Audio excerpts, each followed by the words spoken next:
Pandey coaching की पाठशाला में सबसे पहले आपका स्वागत है। और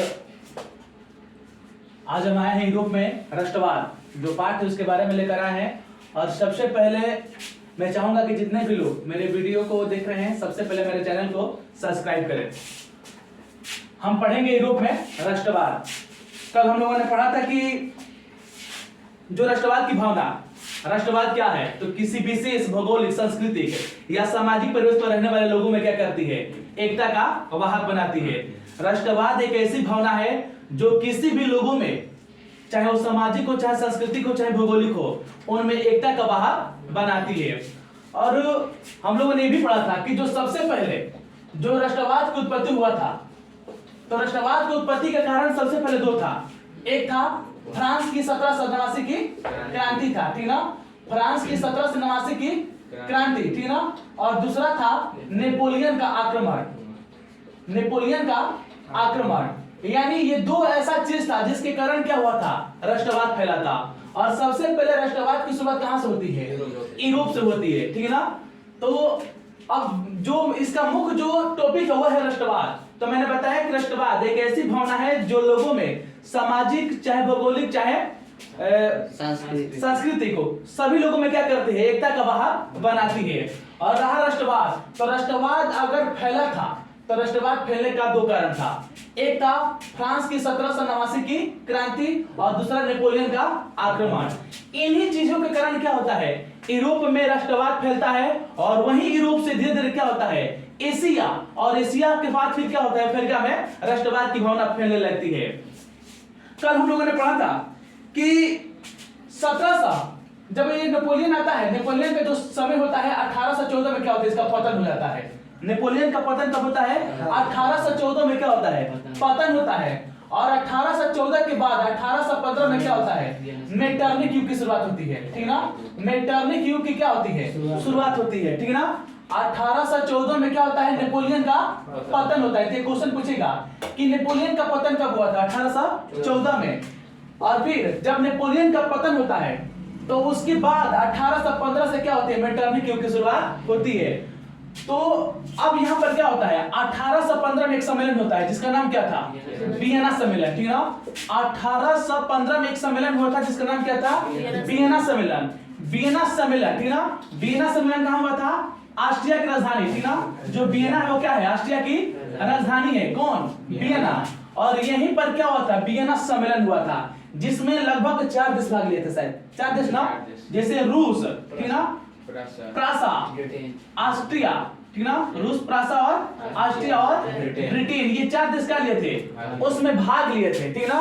और भाग लेने का कारण क्या था, भाग लेने का कारण यही था कि नेपोलियन के पहले का समय का, ठीक ना, नेपोलियन के पहले का समय का जो यूरोप की जो व्यवस्था थी, ठीक ना, नेपोलियन के समय के पहले का जो यूरोप की जो व्यवस्था थी उस व्यवस्था को पूर्ण क्या किया जाए, स्थापित किया जाए। क्यों, क्योंकि जब नेपोलियन ने आक्रमण किया था यूरोप पर, ठीक ना, तो उसके आक्रमण के कारण क्या हो गया था, उसके आक्रमण के कारण वहां की जो व्यवस्था थी तहस नहस हो गई थी, ठीक ना।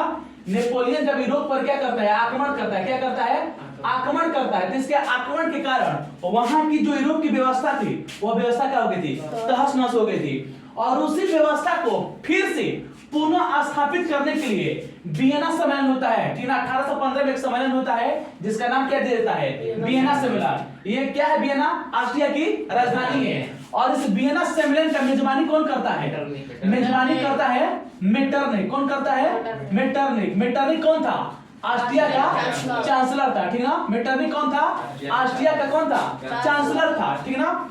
अब ये ऑस्ट्रिया का चांसलर था। अब हमने ये भी पढ़ा कि जब नेपोलियन का पतन हो जाता है तो नेपोलियन के पतन के बाद इसका क्या होता है, मेटरनिक युग की शुरुआत होती है। अब ये सबसे पहले इसका लक्ष्य था कि हमें किसी प्रकार से जितना भी यूरोप है या यूरोप के बाहर की भी जो कंट्री है उस पर हमारा हस्तक्षेप होना चाहिए। इसलिए सबसे पहले वो कहा जाता है, इटली, ठीक ना। इटली, इटली के 2 राज्य थे जिसका नाम था सिसिली, ठीक ना, जिसका नाम क्या था, सिसिली और नेपल्स था, ठीक ना। अब क्या करता है, सिसिली और नेपल्स पर सबसे पहले यानी जाता है तो इटली को बांटना शुरू करता है। क्यों, क्योंकि राज करने में क्या होगा, आसानी होगा, ठीक है ना। और धीरे धीरे इटली और जर्मनी के जितने भी राज्य थे उनको बांटना क्या करता है, शुरू करता है। और किसी न किसी व्यक्ति को क्या करता है, उसका जिम्मा सौंप देता है कि आप यहाँ का राजा बनिए, लेकिन आप किसके अधीन रहेंगे, आप मेरे अधीन रहेंगे।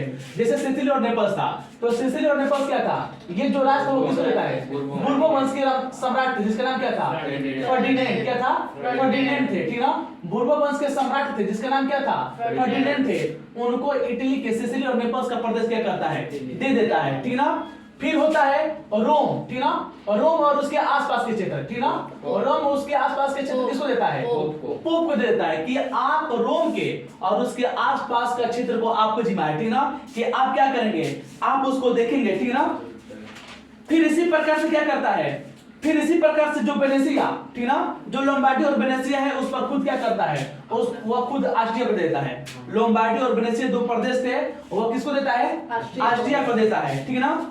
फिर उसी प्रकार से परमा और मोडेना और टस्कनी जो तैयार रहे थे, परमा होता है, मोडेना और टस्कनी होता है, वह क्या करता है, वह हेबसबर्ग को क्या करता है, जो उनका वंश होता है, जो राजा होता है उसमें के, उनको दे देता है कि आप क्या करेंगे, आप यहाँ का शासन संभालेंगे। यानी इसी प्रकार से वो क्या करता है, इटली के बहुत सारे भागों में बांट देता है, कौन, मेटरनिख, ठीक ना। फिर हम देखते हैं कि जो जर्मनी था, जर्मनी में बताए थे कि जर्मनी लगभग क्या था, जर्मनी लगभग 300 छोटे बड़े राज्यों में क्या था, बांटा हुआ था। जर्मनी 300 छोटे बड़े राज्यों में बांटा हुआ था और वहां पर 39 रियासत संघ क्या था, 39 रियासतों का क्या था, संघ क्या था। ये क्वेश्चन पूछेगा कि जर्मनी में कितने रियासतों का, थी ना, रियासतों का संघ क्या था, तो 39 रियासतों का संघ कायम थे। यानी उसको एक छोटा छोटा भाग में क्या किया था, माने एक तरह से उसको जैसे शासन करने में क्या होगा, ये इसको टुकड़ा टिप्पणी नहीं था, जैसे ये टुकड़ा बढ़ गया, ठीक ना। यानी वहां पर 39 जो रियासत थे ना लोग, ठीक ना, उन लोगों के ऊपर क्या किया गया था, बांटने का काम किया गया था कि आसानी से क्या हो सके, शासन किया जा सके। ये हम लोगों ने कल पढ़ लिया था। और मैं चाहूंगा कि जितने भी लोग मेरे वीडियो को देख रहे हैं, मेरे चैनल को सब्सक्राइब करें और फिर इस वीडियो के जो अगले भाग होगा इसके बारे में हम पढ़ाएंगे। तब तक के लिए धन्यवाद।